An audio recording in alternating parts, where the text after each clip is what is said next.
sagalee qeerrooti. Sagaleen qeerroo torbaanitti guyyaa 3 diddaa uummata Oromoo fi saboota cunqurfamoo impaayera biyyattii mara akkasumas shira mootummaa abbaa irree wayyaanee kan gabaasu. Kun sagalee qeerrooti. Amajjii 12 bara 2014 akkam jirtu dhaggeeffattoota keenya kabajamoo fi jaallatamoo biyya keessaa fi biyya alaa jirtan. Kun sagalee qeerroo kallattiin Oromiyaa irraa isiniif darbudha. Qophii keenya har'aa keessatti duraan dursa oduu isin dhageessifna. Itti aansuun diddaa uummanni Oromoo harcaatuu sirna nafxanyaa fi mootummaa abbaa irree wayyaanee irratti gaggeessaa jiru irratti gamaggama qabna. Turtii unu waliin qabattaniifis wallee warraaqsaa isin afeerraa turtii gaarii. Akkam jirtu dhaggeeffattoota keenya oduu hangafoota sin dhageessisa. An Gurmuu Seenaati. Magaala Finfinnee kutaa magaala garaa keessatti mootummaa wayyaaneedhaan sakatta'iinsi olaanaan gaggeeffamuu irratti argama. Doorsisni mootummaa wayyaanee daran hammaachuun godina Horroo Guduruu keessatti jabaatee itti fufee jira. Dhaabbilee barnootaa olaanaa keessatti barattoonni Oromoo sirna nafxanyummaa fi gabroonfataa mootummaa wayyaanee ilaalchisuun iyyannoo galchuu irratti argamu. Uummanni Oromoo Gujiif Booranaa saaminsa qabeenya warqee shaakkisoo investeroota alagaa dura dhaabbatan. Mootummaa wayyaanee lammiilee biyyattii jumlaan manedhaatti guuruu eegalte kan jedhan hangafoota oduu keenyaati. Jaal Hariiroo Jorgoo bal'inaan isinii dhiyeessa. Magaalaa Finfinnee kutaa magaalaa garaa keessatti sakanteessa guddaan gaggeeffamaa jira. Waraanni poolisii federaalaa fi poolisiin magaalaa Finfinnee dhiphina keessa isaaniitti dhalatee fi waraanni bilisummaa Oromoo Finfinnee seeneera yaaddoo jedhu irraa kan ka'e magaalaa Finfinnee kutaa garaa keessatti kiiloo 4, kiiloo 5, kiiloo 6 Boolee, Kaazaanchiisii fi Meeksikootti aspaaltii irratti sakatta'insa gaggeessaa jiraachuun ishee mirkanaa'eera. Waraanni mootummaa wayyaanee erga dhihoo kanaa as rakkoo cimaan keessa isaatti dhalachuun kan hin haalamnedha. Gama biraatiin ammoo doorsisni mootummaa wayyaanee daran hammaachaa dhufuun hubatameera. Kanarraa kan ka'es miseensonni OPDO Yuunivarsiitii Arbaa Minch bulchiinsa mooraa yuunivarsiitichaatti iyyannoo galchachuun isaanii beekameera. Haaluma kanaan iyyannoon barattootaa kun doorsisni mootummaa wayyaanee haa dhaabbatu, konsertii Teedii Afroo gaggeessaa jiru cimsinee ni balaaleffanna, ilmaan Oromoo hidhaa jiran haa hiikaman, rasaasni mootummaa wayyaanee barattoota Oromoo rukkutaa jiru haa dhaabbatu faa kan jedhu akka ta'e addaateera. Yeroo darbe barattootni yuunivarsiitii Arbaa Minch gaaffii mirgaa wayita gaafatanitti barataa injineringii waggaa 4ffaa kan ta'e barataa Saamu'eel Dassaaleny rasaasaan rukkutamuu fi barattootni daataa waajjira poolisii mooraa gubuun isaanii ni yaadatama. Uummanni Oromoo Gujii fi Booranaa saaminsa qabeenya warqee shaakkisoo dura dhaabbachuun fincila kaasaniiru. Ka'umsi fincila kanaas qabeenyi uumamaa lafa Oromoorraa kan Oromooti malee kan Alaamuddinii fi kan abbootii qabeenyaa dhuunfaa miti. Beenyaan qabeenyaa fi lafa keenyaa nuuf hin kaffalamne kan je'anii fi miindaan hojjettoota oomisha warqee kanaa haalaan gadi aanaa sababa je'uun ta'uun hubatameera. Fincila kanaanis hojiin oomisha warqee kanaa kan dhaabbate yoo ta'u wayyaanonni immoo yoo daftanii hojiitti deebitan malee miindaa hin argattanii jechuun doorsisaa jiraachuun irra gahameera. Kun kanaan osoo jiru qabeenyi investeroota halagaa diddaa uummata kanaan barbadaa'uun kan hin dagatamne yoo ta'u ammas kutannoon dura dhaabbachuu isaanii akka itti fufan ejjennoo isaanii addeessaa jiru. Gama biraatiinis mootummaa wayyaanee lammiilee biyyattii jumlaan hidhaatti guuruu eegalteetti. Gaaffii mirgaa finiinaa dhufee fi dhiphina keessa isiitti dhalatee irraa kan ka'e basaasonni wayyaanee fi dameeleen tikaashee uummata magaalaa Finfinnee, Giincii, Gabra Gurraachaa, Ejeree, Holotaa fi kan kana fakkaatan keessatti namoota dooraan hidhaatti guuraa jirti. Magaalota olitti tuqaman kana keessatti manni namoota hedduusi waraana wayyaaneen sakatta'amaa jiraachuu fi saamamuun ifa ta'eera. Waraanni mootummaa wayyaanee yeroo garaagaraa fi bakkoota garaagaraatti seeraa ala mana lammiilee hedduu seenee kan sakatta'uu fi saamuu ta'uunsaa kan amaleeffatamedha. namoota maniidha wayyaanetti ukkaanfamanii fi doorsifaman keessaa obbo Tafarii Ayyaanaa Wallaggaa Bahaa Giddaa Kiiramu, obbo Tarrafaa Leellisaa magaalaa Naqqamtee irraa, obbo Roobaa Abrahaam Harargee Bahaa magaalaa Awwadaa irraa, akkasumas godina Horroo Guduruu Wallaggaa Aanaa Jaardagaa Jaartee irraa sabboontota Oromoo doorsifamuu irratti argaman keessaa obbo Fiqaaduu Namarraa fi Rattaa Taaddasaa magaalaa Aliboorraa, Biraanuu Kaffaalaa magaalaa Amuruu yookaan Fuliyyee keessatti argamu.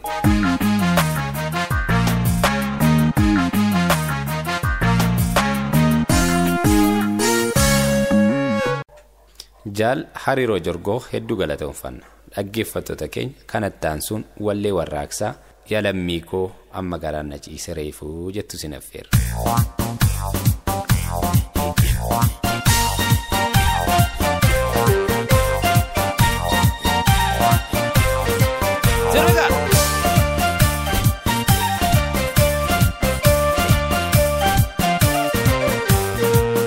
Lakkasa ilamma saagaroo koo garoolee garaan na ciise reefu. Lakkasa ilamma saagaroo koo garoolee garaan na ciise reefu. Gaboomsa tankalee garoo koo garoolee garaan na ciise reefu. Lakkasa ilamma saagaroo koo garoolee garaan na ciise reefu. Maqaa jijjiirratee garoo koo garoolee garaan na ciise reefu. Lakkasa ilamma saagaroo koo garoolee garaan na ciise reefu. Oromiyaa galee garoo koo garoolee garaan na ciise reefu. Lakkasa ilamma saagaroo koo garoolee garaan na ciise reefu. Lakkasa ilamma saagaroo koo garoolee garaan na ciise reefu. Lakkasa ilamma saagaroo koo garoolee garaan na ciise reefu. Manni guddaa gamaa garoo koo garoolee garaan na ciise reefu. Lakkasa ilamma saagaroo koo garoolee garaan na ciise reefu. Utubaan jaatamaa garoo koo garoolee garaan na ciise reefu. Lakkasa ilamma saagaroo koo garoolee garaan na ciise reefu. Goonni daabeellalee garoo koo garoolee garaan na ciise reefu. Lakkasa ilamma saagaroo koo garoolee garaan na ciise reefu. Jabeessirraa famaa garoo koo garoolee garaan na ciise reefu. Lakkasa ilamma saagaroo koo garoolee garaan na ciise reefu. Kan dhiyaa socho'ii kan baha labsadhu, kan kaaba socho'ii kan kibba himadhu. Jajjaabee kotoofta jijjiiri itti, waata kan shakkiini injifannoon keeti. Waata kan shakkiini injifannoon keeti. Lakkasa ilamma saagaroo koo garoolee garaan na ciise reefu. Dhufte ijoollee keenya garoo koo garoolee garaan na ciise reefu. Lakkasa ilamma saagaroo koo garoolee garaan na ciise reefu. Isheen baloo buutuu garoo koo garoolee garaan na ciise reefu. Lakkasa ilamma saagaroo koo garoolee garaan na ciise reefu. Haamni likuutuu garoo koo garoolee garaan na ciise reefu. Lakkasa ilamma saagaroo koo garoolee garaan na ciise reefu. Oromiyaan biyyaa garoo koo garoolee garaan na ciise reefu. Lakkasa ilamma saagaroo koo garoolee garaan na ciise reefu. Oromoon uummata garoo koo garoolee garaan na ciise reefu. Lakkasa ilamma saagaroo koo garoolee garaan na ciise reefu. Mirga namaan tuqne garoo koo garoolee garaan na ciise reefu. Lakkasa ilamma saagaroo koo garoolee garaan na ciise reefu. Kan ofiif falmataa garoo koo garoolee garaan na ciise reefu. Lakkasa ilamma saagaroo koo garoolee garaan na ciise reefu. Qaqallattuu quncee garoo koo garoolee garaan na ciise reefu. Lakkasa ilamma saagaroo koo garoolee garaan na ciise reefu. Balladdaachuu jira garoo koo garoolee garaan na ciise reefu. Lakkasa ilamma saagaroo koo garoolee garaan na ciise reefu. Kunoo qeerroon kaatee garoo koo garoolee garaan na ciise reefu. Lakkasa ilamma saagaroo koo garoolee garaan na ciise reefu. Lollamaachuuf jira garoo koo garoolee garaan na ciise reefu. Lakkasa ilamma saagaroo koo garoolee garaan na ciise reefu. Lakkasa ilamma saagaroo koo garoolee garaan na ciise reefu. Lakkasa Lamasa garoko garole garana chisre. Qabsaanin kufa garoko garole garana chisre. Lakkasa lamasa garoko garole garana chisre. Oromo waltaade garoko garole garana chisre. Lakkasa lamasa garoko garole garana chisre. Qabsoonitti bufa garoko garole garana chisre. Lakkasa lamasa garoko garole garana chisre. Qeerroon bilisummaa garoko garole garana chisre. Lakkasa lamasa garoko garole garana chisre. Amma keenyan galma garoko garole garana chisre. Lakkasa lamasa garoko garole garana chisre.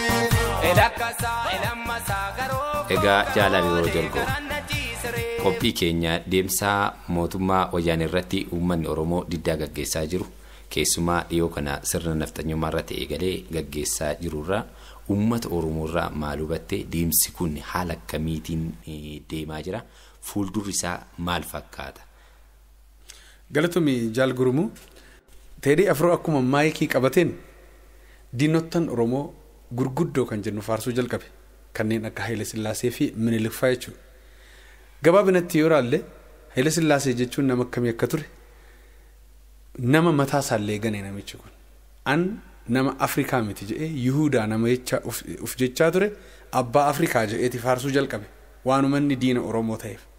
Haile Sillaaseen ammas amantii waaqeffannaa amantii Protestaantii amantii Musliimaa balleessee nama amantii mootummaa biyya kanaa amantii Ortodoksii Kiristaanaa qofa jedhee seera mootummaa irratti labse. Afaan biyya kanaa afaan Amaaraa qofa jedhee afaan Oromoo keessaafuu ifatti baasee namni afaan Oromootiin dubbatee baratee barsiise hundumtuu yakkamaa jedhee nama labse. Nama kana faarsaa ture namichi kun. Dabalee itti fufee immoo Minilikiin faarsuu jalqabe. Minilik jechuun immoo nama akkamii akka ta'e addunyaaf ifadha Oromoo fa'aa turuuti. Kanaaf Oromoon kan hin dutee bakka tokkotti diddaa gabrummaa isaa fincila diddaa gabrummaa isaa kan inni jalqabe. Dhuguma jaal hariiroo wallisaan kun namoota diina Oromoo ta'an faarsaa tureera. Uummanni Oromoos immoo diddaa daran jabaa keessumaa sirna mootummaa wayyaanee kanarratti kan kana nurratti faarsisuu mootummaa wayyaaneetii kan jedhuudhaan diddaa gaggeessuu irratti argama. Addaan waan hin cinnillee irratti finiinsee jira. Kanarraa uummata Oromoo akkamiin ilaalte tokkummaan uummata Oromoo maal ta'e sitti mul'ate? Baay'ee gaariidha jaalle Gurmuu. Asirratti wanti ilaaluu qabnu fedhiin mootummaa wayyaanee maali isa jirudha. Fedhiin mootummaa wayyaanee yaada uummataa xiyyeeffannaa uummataa isarraa mataa isaarraa daayivartii gochuudha. Kallattii biraa qabsiisuudha. Kun bifa kanaan hubatamuu qaba. Fakkeenyaaf namni tokko abbaan isaa abbaa koo yoo ajjeese abbaan koo dogoggoraan abbaa kee ajjeese anaaf ati garuu nagaan wajjin jiraachuu dandeenya yoo naan jedhe dhugaadha yoon dhiifama godheef homaatii miti. Garuu abbaan koo goota abbaa kee kanatti ajjeese yoo inni naan jedhe nama kana wajjin jiraachuu hin danda'an. Totally. Gonkuma nama kana wajjin jiraachuu hin danda'u. Kanaaf wanti kun immoo uummata Oromoo aarse jechuudha. Waan Minilik godhe Oromoon beeka har'a teediin Oromiyaa irra dhaqeen kana faarsa gaafanni jiru uummanni Oromoo hundi bakka tokkotti ka'e. Kun immoo sagalee irree uummata Oromoo tokko godhe jechuudha. Kan keessaa fi kan dhalaa tokko ta'e. An carraa kanaan haalli gaariin tokko uumameera yaada. Haalli gaariin kun maal inni barumsa guddaa tokko irraa baranne yookaan hubanne jedheen amana. Uummanni Oromoo illee barumsa guddaa tokko argateera jechuun hin danda'a. Kunis maal inni uummanni Oromoo humna guddaa qabaachuusaa sagalee guddaa qabaachuusaa yoo tokko ta'e waan barbaade hunda gochuu akka danda'u. Mootummaa wayyaanee kanallee bifuma amma fincile kanaan irreesaa agarsiise kanaan tokkummaan irreesaa mootummaa wayyaaneetti agarsiise bilisummaan uummata Oromoo barruusaa harka irra jirti jechuudha. bilisummaan uummata Oromoo harka nama tokko irra jirtu. Kun anaaf dhaamsa guddaa diinota keenyaaf illee dhaamsa guddaa dhugaa dubbachuuf. Kunis maal inni dinagdeen uummata Oromoo hin qabanne eessayyuu ga'uu hin danda'u. Siyaasaan uummata Oromoo hin qabanne eessayyuu ga'uu hin danda'u. Mootummaan uummata Oromoo hin qabanne eessayyuu ga'uu hin danda'u. Kanaaf olaantummaa isaa kan itti mirkaneeffate jechuu nan danda'a.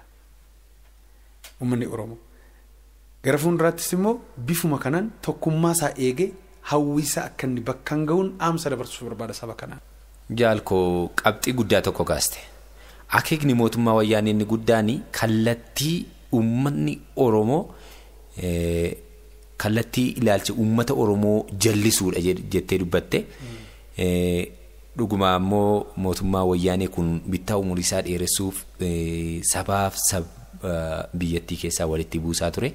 Ammas Amaaraaf Oromoo walitti buusee ofiisaa bittaa umurii isaa dheeressachuu fi shira kana akka dalage ni beekama. Uummanni Oromooillee kana ni hubata. Kana keessatti wayitaa sagaleen uummata Oromoo ol kaatu waarshaan biiraa baddallee dhimma konsertii kana akka dhaabu beeksisee jira. Amma dargaggoonni tokko uummanni Oromoo maanguddoonni mootummaan wayyaanee gaaffii uummata Oromoo yeroo dheeraa kan hin deebisne sagalee uummataa dhaga'ee oomishni warshaa biiraa baddallee gaaffii uummata Oromoo dhaga'ee dhaabuun isaa galata qabaa kan jedhantu jira. Kanarra walii wal qabsiiste yaada akkamii qabda? Gaaffii bareedu na gaafatte. Warshaan biiraa baddallee teessoon isaa eessa? Oromiyaarra. Kan inni dhaabbatu lafa Oromiyaarra. Meeshaalee dheedhii kan inni argatu Oromiyaarraati. Bishaan Oromiyaatiin oomishama. Humna ilmaan Oromootiin oomishama. Kanaaf maammiloonni isaas parsantii 99 ol 99.9 yoon jedhe sobantu akka jirutti Oromoodha kan irraa fayyadamu. Kanaaf duraan dursa isaaniin sponsor gochuuf yaaduun isaa eenyu akka inni teessatu hin beekin akeekni konsertii kanaas maal akka ta'e otoo hin hubatiin gaggeessuuf yaaduun isaa dogoggora guddaa ture. Dogoggorri kun immoo hamma warshaan kun dhabamuutti isa geessisuu danda'a ture. Amma dafee hatattaman tarkaanfii irratti fudhachuun isaa cimina isaatii lafa kaa'uuf hin danda'a. Heniken jechuu kooti. Heniken tarkaanfii bareedaa fudhatee dhumarratti maaliifii ni hubate. Ammas garuu dhaamsiin an Henikeniif yookaan warshaalee gara garaa Oromiyaa irra jiraniif kan hin dhaamsa dabarsuu barbaadu eessa akka jiran of hubatan bareedaadha. Diinota keenya sponsor gochuu nurraa nyaachaa warra kaan galateeffachuu hin qaban. Nurraa nyaachaa warri kaan isaan elmachuu hin qaban. Kanaaf Oromiyaa irra jiru qabeenya Oromootiin dagaagaa jiru yooniif of awweessuullee barbaadan of beeksisuullee promote of gochuullee yoo barbaadan artistoota Oromoo bebbeekamootu jira. Artistoonni Oromoo kan Afrikaa guutuu irratti beekaman hedduutu jiru. Kanneen akka Dr. Alii Birraa yoo kaasne badhaasa geebaa 2000 kan nyaate Alii Birraadha. Kanaaf artistoonni keenya dandeettiitiinis ta'e hedduu isaan caalu. Isaaniin sponsor gochuu danda'uu qabu. Dhaamsa jedhuun dabarsuu fi barbaada. Oomisha isaanii Oromiyaa irratti beeksisachuu barbaadan artistoota Oromiyaa dhaabbilee promooshinii Oromiyaa irra jiran gara garaa itti fayyadamanii miidiyaa Oromiyaatti fayyadamanii promote gochuu danda'u jechuudha oomisha isaanii.